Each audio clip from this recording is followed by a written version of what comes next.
Hello, and welcome to At the Movies with Mike and Marie, a show where two film professors talk about movies. I'm Marie Westhaver. And I'm Mike Giuliano. And we're going to talk today about Project Hail Mary and Sirāt, starting with Project Hail Mary, a movie I have been eagerly anticipating because I absolutely loved this book. But Mike, why don't you set the stage? Well, as we're talking, the film has been out for a few weeks. Not only did it open really well, surprisingly well in some ways, but it has what the industry calls legs. Several weeks into the run, it's just holding up really well. And, students and friends of mine, people who've seen it have really liked it. So with all of that positive assessment, I have to offer a minority view or a minority opinion to get Spielbergian. I don't care for the film all that much, but let me set up the film itself and then maybe my reasons for not liking it so much. There are at least two things to keep in mind as you head into this. The co-directors of the film are best known for the Lego movie, which, all things considered, considering it's essentially a feature-length commercial, is amusing. It's entertaining. It's very much pop cultural, and these guys know their pop culture. So there's that. It's going to be a comic mode. We kind of expect, verging on glib, just like silly comedy oftentimes. So that's a given. That's the first thing to keep in mind by way of source material or source creators. The second one, as Maria alluded to, it's based on a novel that also, has its adherents. And I would single out also the fact that this novelist, Andy Weir, had also written The Martian. And that's integral to understanding this film in the sense thematically that what if you're a guy all alone out in space, whether it's Mars or some other universe, whatever, you're out there alone, everything you're going to face there. So in many ways, the premise and really the operation of a film like this is going to be very similar in some ways to issues that came up with The Martian. So those are two things to keep in mind. So let me cut to the chase as to why I'm not crazy about this. And I don't want to I don't know if we'll be spoiling things in terms of what happens to the character played by Ryan Gosling, Rylan Grace, when he's all alone out in space. But just simply to set the stage there, he's a molecular biologist. He has the scientific training. However, his career never quite took off in another sense. Not that there's anything wrong with being a teacher, because I'm a teacher, but he's a middle school teacher, and, he loves his students and he does really well. But the government knows he has a special capability because the world is facing a world-ending threat. Namely, there's some alien entity that, for reasons known only to the entity and the filmmakers, I guess, this entity is eating stars. I mean, not just like attacking, but actually like eating them, consuming them. And of course, our sun qualifies there, and so we're going to be in trouble. We got to send somebody out there to try to figure this out. So because he does have a background and had done some academic writing in this respect years ago, they tap him. He's a very reluctant astronaut. And there are some very funny scenes where he basically says, I'm not qualified. I'm not an astronaut, and it's very funny that way. But anyway, he's going to be sent out there. And of course, you're going to be put into a deep sleep, for all the time it takes to get there and so on. And without spoiling too much, as we've already indicated, he's going to end up alone. Like other people on his ship didn't make it for various reasons. And, he really is truly a loner up against a threat. Now, as to how much more we can say here, it's probably safe to say that he will encounter some alien life forms while he's out there. I mean, I don't know how much detail we should go into there, but this is where the film started to lose me. I know I obsess about running times, but this film has a running time of 156 minutes. And even if you like it, I think it wears thin after a while. And what happens is there should be a sense of menace, of threat, of being out there alone in this horrible entity that's going to eat your son and you too as part of that. But the fact that, that's there, but it really is dissipated very quickly because it's such a relentlessly comic mode that the film is in. It just doesn't let go of that. It's just really glib, really facile that way. And for me, after a while, I thought, well, enough already, And then at the point where he finally does make friends with an entity, and yes, I'll give away something. He actually gives it a name, Rocky. And of course, Rocky will have a mate, Adrian. So, all kinds of pop cultural joking there. At that point, for me, and this is my taste, it became a little too cutesy. it really was like, okay, well, it became Spielbergian in a pejorative sense, that you have a buddy movie in outer space, and you're essentially bonding with a rock, or some rock life form, and it, you might as well just call it ET. I mean, it really is playing at that level, and again, it's PG-13, it's very family friendly, it is amusing there, but I just thought it was treacly after a while. The only thing that really kept me with it through the treacliness was the fact that Ryan Gosling gets a chance to show his acting chops. There are times in the film where he deliberately is a bit like Ken and Barbie, just in the sense of being like so clueless and out of his element and this and that. And he can do that really well, but he also has a more meditative quality as in, contemplating his situation and the fact that, he's really up against all these incredible odds. And this is where he does a lot of really, I think, impressive underacting. In other words, he just through, a facial gesture, some nuance, he really suggests just what this guy is going through, what he's thinking. So there was more gravitas in Ryan Gosling's performance than there is really in the film around him. And so that really sort of kept me with it. But push come to shove, for me, it really was essentially a bit of a letdown after a while. And I realized very much that I was in a not just a minority, but maybe a tiny minority here. So let me turn it over to the majority at this point. Okay, well, I will say I went in with trepidation because, like I said, I really, really loved the book. And, a lot of things that really made the book good get the short shrift because you can't put the entire book into a movie. It's just too much stuff. So, he sort of comes to in the ship, not understanding anything. And that in the book takes up a lot more time and gives you a whole lot more anxiety over what's going to transpire and the slow realization of how alone he is in space, how, there's only enough fuel to go save the world, but not get back. So it's a suicide mission, which I think is why it's got that bit of cynicism to it.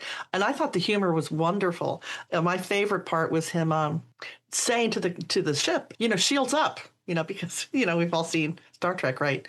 And the computer tells him, we don't have shields. And he's like, why not? It was just what a regular person would say. Like, what are you talking about? What am I doing out here for not, in Star Trek territory? There's also I thought the interaction with him and Rocky was, I enjoyed it. Again, in the book, you get a whole lot more technical kind of quote unquote information about how difficult it is to connect physically and to figure out each other's language. And that I thought was all really, really interesting stuff in the book. But like I said, you cannot include all of that. But Rocky is sort of childlike in a way because, it's a primitive kind of communication. He speaks in, musical tones, which, Gosling has figured out, this tone means that tone means this. And so the things that Rocky says are very abrupt, like thank or amaze. I found that charming in the book. Also, I listened to the audiobook, so I found that character is very likable. I understand what you mean about the E.T. cutesy, treacly thing. I cringe when I think about how Rocky's destined to become a plush toy, certainly by Christmas. But one thing I really liked about the movie and the book is that I don't feel like I've seen this movie before. And I think most of the time when you're talking about science fiction and movies, there's certain things that always kind of happen and you feel like, yeah, I kind of know where this is going to go because I've kind of seen this movie before. I thought this was something fresh and new. And we won't give away the ending, but I thought the ending was perfect. Oh, and I don't think you need to worry about giving anything away with mentioning Rocky because I'm pretty sure they leaned on that in the trailer. Well, trailers lean on everything, as you know, and they essentially give you the whole story. We're super cautious. Trailers are not super cautious. We have more conscience than trailers do. But no, where I beg to differ is just, to me, it did seem overly familiar in the sense that it was what I call Spielberg light. It really leaned on that. And even though you could easily point out differences between this and E.T., there's an essential thematic similarity there.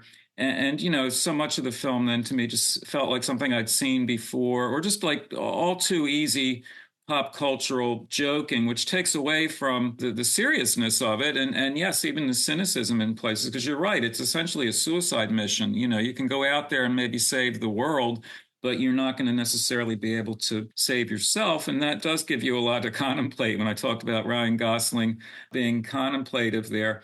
But, if I'm going to go along with the silliness of it, and the film just has no shame in that respect. I mean, to call it Rocky and give it, the Rocky bride and the bride of Rocky, if you will. And when you mention the childlike qualities, from now on, when you mentioned the plush toy, I had the same fear, actually, to watching it, that would be part of the product line. But and I guess they could turn it out. And because he is childlike, they could call him Pebble even, they could. So one other thing that I did like about, and I don't want to seem like I'm relentlessly negative on the film. There are a number of flashbacks, explanatory flashbacks, which we haven't flashed back to yet. And that's always a kind of tricky creative issue here. Like, how much backstory do you want? How much do you need? There's an argument you can make that what you should do is keep it entirely confined to the ship, to its lone passenger, the incredible loneliness of that. That would be a much more serious way, or gallows humor way of dealing with it. Because you're right, some of the interaction with the onboard computer, a friendlier version of Hal, is, mesmerizing sometimes. Like, what do you do if, you want to have the shields up and the running shields? You're right. I mean, there's some funny references that way. But taking the flashbacks as a given, because we have them, they serve a certain purpose here. And they also help underscore some of the gravitas of it, because, there are these NASA type administrators who have recruited him against his will, basically. It's almost like he's kidnapped and taken into it. And the leader, or one of the leaders of him, is played by a formidable actress, Sandra Hüller, who really does give it some dramatic heft there. And not that she's presented as, an evil administrator, but she's a tough, no-nonsense administrator. I'll call her a tough love administrator. You need to do this, and here's why. And she gives a performance that, she's not going to make her character warm and fuzzy, but she makes her empathetic, that she's doing her job, and you need to do your job. You need to go out in space and save humanity. And she really makes the case for that. And some of those scenes down below, I think, are very effective there. Where it's a more hit or miss is sometimes you get a flashback that really starts to fill in detail, and you feel like you know them better as people. Some of the other flashbacks seem kind of arbitrary and choppy and just like tossed in for 10 seconds here or there. What was your feeling about that? Because what I'm making here is a structural comment or reservation, actually, that it just doesn't seem consistent always as to like how often and how to use the flashback material. Yeah, I think you're onto something there in terms of a flaw, because I think the flashbacks are kind of lazy. But, I came into the movie with the book in my head, so I kind of knew it was more fleshed out for me because I already knew. Again, they're not showing you all of the backstory that you get in the book, so it's choppy. Their choices are sort of strange of what they decide to include and what to exclude. And what you don't get, and you kind of touched on this, that you do get in the book is that sort of sense of desperation where you come to in a strange place. You don't understand what's going on. The computer isn't even all that helpful while you're trying to piece things together. And you realize, wow, kind of like with Martian, out there all alone. And so when he does meet Rocky, it's not a matter of choice. He must somehow communicate with this other entity. And because it's so different, he has to just sort of approach it with whatever he's got. And then there's a really funny moment where they have connected and Rocky keeps following him around and talking to him, and he just wants a break. And he's like, how do I get away from it? And of course, Rocky's response is, get away from what? It's like a little kid following around. There's moments like that where you realize you wouldn't be able to control the situation. You would only be able to react to it. And I agree with you. Ryan Gosling does a great job, because it could be really uncomfortable to watch a movie where somebody's talking to something that's inanimate, an inanimate object. For all intents and purposes, they're trying to make look real. If it didn't work, it would ruin the whole movie. It could have been green screen at its worst. Imagine you're an actor and you're on set and you have to talk to a rock, and you can't even see the rock at the moment, right? And you're supposed to bond with it. I mean, that's it. You deserve an Oscar just for stepping onto the set for that one. No, I'm far from a scientific expert, of course, but I thought like the bonding, the basic communication between them happened so quick, even by movie standards, that it's sort of cut to the chase that way, as in suddenly they're communicating and it's like they're old pals or something. Like, well, you're very different life forms. And I know that some of the communication snafus, because you're right, it is funny when Rocky like attempts to learn English and gets words not quite in the right order and so on. That is funny. But in movie time, it seems like just a matter of minutes before they actually have established some kind of bond. And I'm thinking, well, not that I want to sit in the theater for, 156 hours, till they get it right. But again, when I talked about the film being facile, I think it sometimes catapults forward that way, all too glibly, all too readily. In the book, there's the idea of, oh no, maybe this is a villain. Maybe I should be afraid. Works for a little while before they, manage to connect. Because it does feel like in the movie that it's just instant friendship. And how do we discuss what's going on? Because how do you know that's not a threat? That comes out much clearer in the book. See, Well, again, where the film is overly optimistic in that respect, also conditions back down on the ground, planet Earth, where we are, I think, as we speak. In terms of that, it's as if the nations of the world have all agreed on this mission, is like a sort of super United Nations and all. And just looking at the world around me right now as we speak, it doesn't seem like everybody would agree quite so readily on a mission plan. You know what I'm getting at? It just mhm. has the most cheerful view of humanity that way, and I wish I shared that cheerful view. Well, maybe it takes something like some entity eating all of the stars to get us there. Not Seems even that. Not even that. even that wouldn't work. Is there anything you would cut to bring it under 2 hours? Because I will always agree on cutting things, just to make them fit. They cut Well, enough to get the story across, but what would you have eliminated?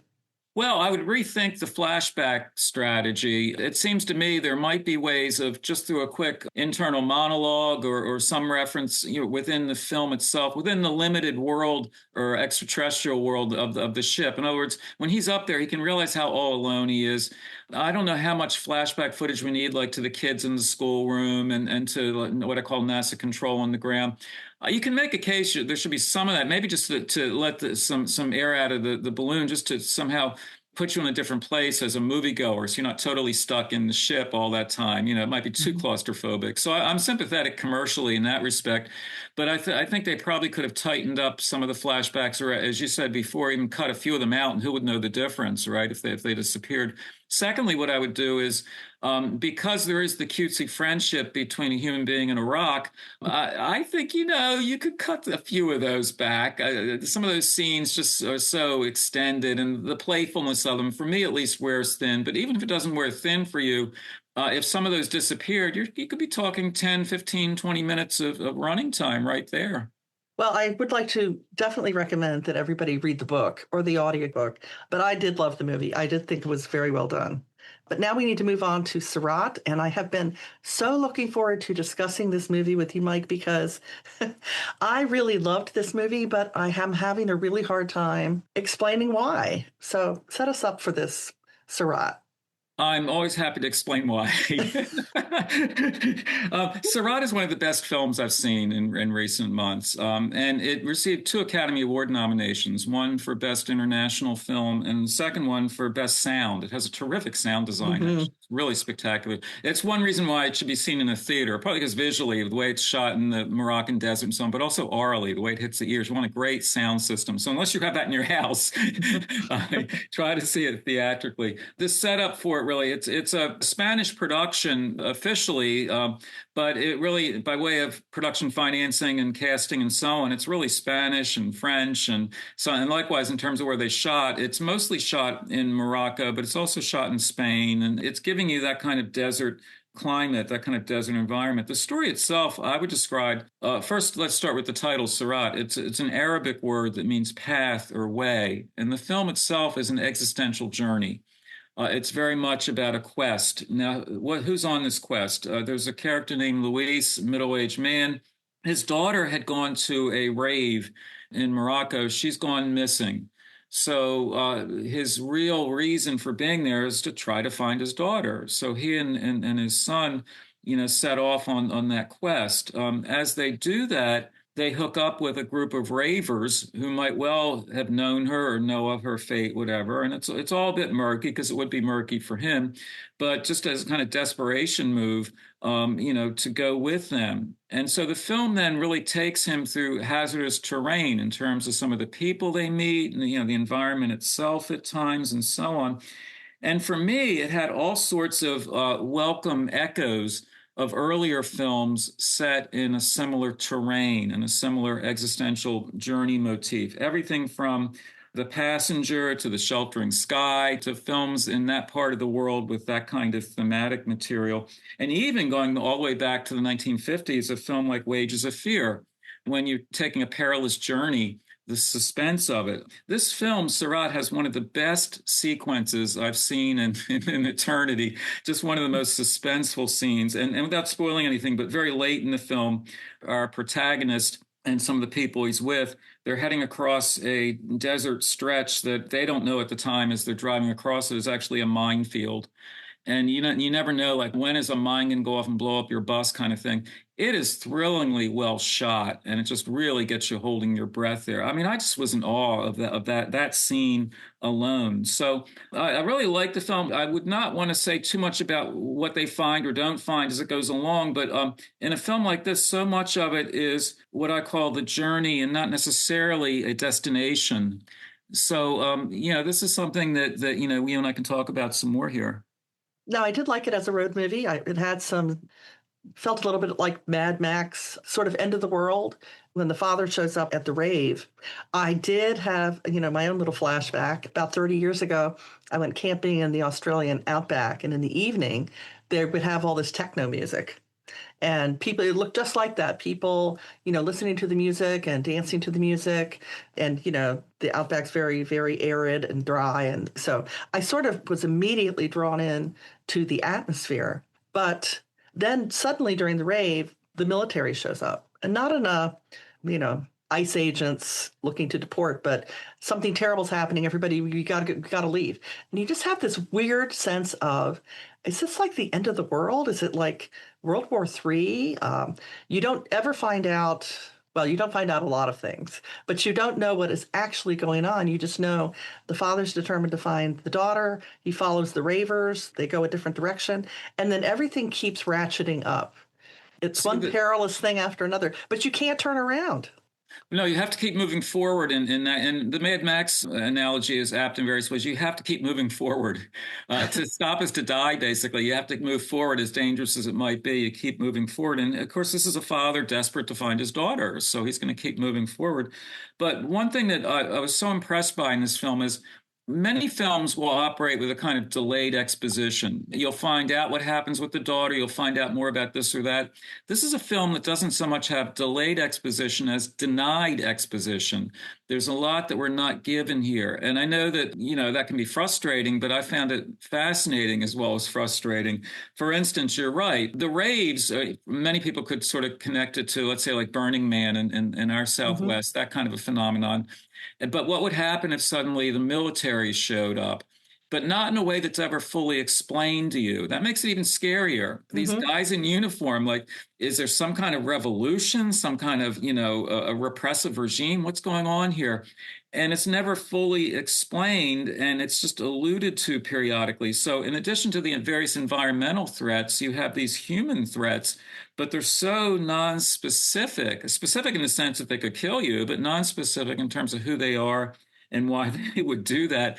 That's why essentially it operates on when I say existential journey, it's operating on a more metaphoric level, basically. And so as you're watching it, if you're trying to get yourself located in a sort of, geographic or geopolitical way, the film will encourage you to do that and then deny you full satisfaction. So it's one reason why the father is so bewildered and so beleaguered is that he doesn't fully understand the environment he's moving through, and neither do we. Yeah, it's also interesting that I think that the father and the son are both actors. And then the ravers that you meet are just regular people playing, I think, a version of themselves. Almost everybody in the film is non-professional. You're right. You have a couple of pro actors. there, but otherwise, and you know what? Watching the film, you can't tell the difference, right? Right. The non-professionals are terrific actors. Now, the interesting thing about the motley crew that we are traveling with is how damaged everybody is. Everybody looks like they have been through the war, literally. There's missing teeth, there's a missing arm, there's a missing leg. You really get the sense that these are people who really have lived a tough, tough life. There's a hilarious scene where the guy with the peg leg takes it off and, does this little skit with the nub. I mean, there's some moments that are actually really funny, and then maybe unintentionally funny, like the one where the dog eats the feces of somebody who had You were taken some searching for the right LSD. word. You wanted to find the right word. I did. Keep it PG-13. But the person had been taking LSD, and the dog ate it, and then the dog stoned. That was, worrisome, but at the same time, they made it sound like, it's happened before. He's going to be fine. Well, see, this doubles back on what I was saying about denied exposition. A more conventional film, if it had characters who are missing limbs, and some of these characters are missing limbs, and missing teeth is the least of it, right? They're missing limbs and so on. There would be a conventional explanation. Oh, well, I got that when the bomb went off because I was fighting the revolutionaries, whatever, hoo-ha, to explain it. Here, it's never explained. It's just a given that people are missing limbs. And in that respect, in terms of things missing, when he's traveling with these ravers, they are a cohesive group, but the relationships between them are not clearly defined always. There are one or two cases where I think, well, these might be romantic partners, another one or two where I'm just not quite sure. I mean, ultimately, I don't think it matters that much, but it's a sign of the boldness of the scripting and the direction here to have him traveling with people. And at first, there's a level of mistrust there, even when he first hooks up with them. If he needs help, will they come back for him? Will they help him this or that? But that gets worked through. But that element was there. And then even beyond that, he's never really entirely sure who he's with and what that's all about. And again, it's one reason why we as viewers always remain a bit uneasy, kind of tense, and even though we can ultimately, I think, more or less trust the ravers as essentially decent ravers as ravers go, but just the sense that we never fully know them. And in some films, you might be quick to sort of take it to the seminar table and say, well, you need to script this character more fully and yada yada yada. But that's a very conventional way of thinking. This is a film that's outside of that box or away from that seminar table. Now, like I said, I really love this movie, but I have a hard time saying why. As much as I enjoyed it, I don't think it's for everybody. But I think that's a recommendation point. I mean, I think that this is a film that is really strikingly different. It's really bold in a lot of ways. It's not warm and fuzzy, and I think you're right. It's not for all viewers, but for the viewers for whom it is, you're going to find it, I think, a really strong film. And other folks can just go see, Project Hail Mary. Sorry, I'm being a snob today. Okay, well, that does bring us to the end of this episode, but don't forget to check out our other ones at atmhcc.podbean.com. And we'll see you next time at the movies. See you then. Thanks for tuning in. If you enjoyed what you just heard, we have a whole universe of podcasts waiting for you. Simply search Dragon Podcasts wherever you get your podcasts. You can also explore our full lineup and discover new shows at podbean.com/dragonpodcasts. That's podbean.com/dragonpodcasts.